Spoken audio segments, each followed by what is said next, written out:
A new awareness among black people. This institution is like many other institutions, which means it's a racist institution. The most unprotected person in America is the black woman. For a black person to get an education in this country, he's got to have a lot of guts. Black. Hi, I'm CICI and you are watching Unspoken. You're about to enter what I like to call the Black safe space. This is the place where we as black people just come together and we talk about topics about our community. With me now, I have a special guest, Rita Edah. She is a phenomenal woman working in mental health. Rita, thank you so much for being here. Thank you for having me. So tell me a little bit about some of the work that you're doing. I work with, as a counselor and psychotherapist, I work with people who struggle with depression, anxiety, maybe they've had bereavements, or life, got in the way and things got difficult and they need support in finding their feet again. Do you specialise working with particularly the black community, or are you offering this service to everyone? It's open to everyone. Okay. Yeah. And have you found when you're doing your therapy any differences between black people and white people that you're supporting? There are more similarities than differences. Usually what happens is we're going around the business and we find, oh, I thought I was coping, but I'm not, right? So the similarities is that what happens in life happens to anyone. Anyone can lose somebody. Anyone can suffer bereavement. So in that respect, there's a similarity because we're all human. We have the human stuff to deal with. What tends to be different is sometimes the black community is reluctant to reach out for support. That comes about from the idea that we have some kind of what I like to call myths around mental health and stuff. For example, it's common in my experience with the black community for us to think, for me to go to a counselor is saying I'm weak. How can I be weak? I mean, I've got my family to talk to. If I have to go talk to a professional, it means I'm not strong enough. It means I have a lack of faith. By owning up that I need help, it means I have failed in that area. Do you think that we as a community have been encouraged to just be strong and just get on with things? Where does that come from, that rhetoric? There's a whole history of struggle and survival and getting on and tolerating and just being strong, quote unquote, and having this pain threshold that is so high that by the time somebody speaks out, it's like, because you've been tolerating. Putting up with it for so long.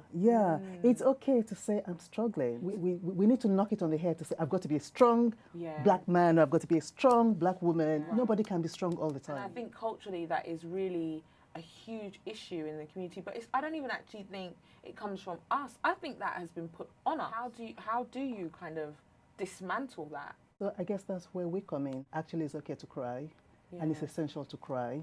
And in fact, by telling your children not to cry, you are setting them up for mental health difficulties. By not owning what you're feeling, by clamming it down. So that thing of saying, don't cry, you have to be strong or whatever, it's so wrong. And that's a natural reaction. It's a natural reaction to pain. Nobody cries forever because you cry and then it will be over and the healing will come in. So it's essentially that release that we need as a community. Yes. And we've got a lot of built up pain, anger, hurt. So the suppressing is causing a huge issue in our community. Yeah. And we overcome that by, I guess, accepting that there's pain and trauma there. If you don't express your anger and your hurt in a healthy way, then to suppress it, and then it's coming out in ways that you can control. So talk to me about kind of anger in the black community. I mean, in terms of domestic violence in these areas, is this areas that you're kind of familiar with, or? Definitely we need to be alert and aware that domestic abuse and domestic violence in our community is detrimental to our mental health and well-being. Our children are witnessing parents either being cruel to each other, all the mind games that go on. What's quite dangerous about it is it's something that no one wants to talk about it. And I think some of the things that jumped out for me was your book. I think just what you talk about into your own personal experiences and understanding that abuse doesn't necessarily have to be external, but can be more of an internal treatment. It affects a lot of the of the community. Yeah. And when people talk about it, one, we need to believe them. So talk to me about how you would deal with somebody going through that. How would you support them? I would support them in however they want to be supported. So listen to them while they find their voice. But there's such stigma behind seeking that help. And it's about how do we break down those barriers? It's making it okay. Safe. You know? It's making it safe. It's making it common. It's making it normal. Just like going to church. You know, you can push somebody to church, but if they get there, they don't pray, then what's the point? Similarly, if you want to seek counseling, psychotherapy, you need to want to engage with it. Otherwise, what's the point? You're just, you know, wasting time and energy. So I've had clients where after 2 sessions, they were like, oh my goodness, I'm in a much better place. I'm fine, thank you.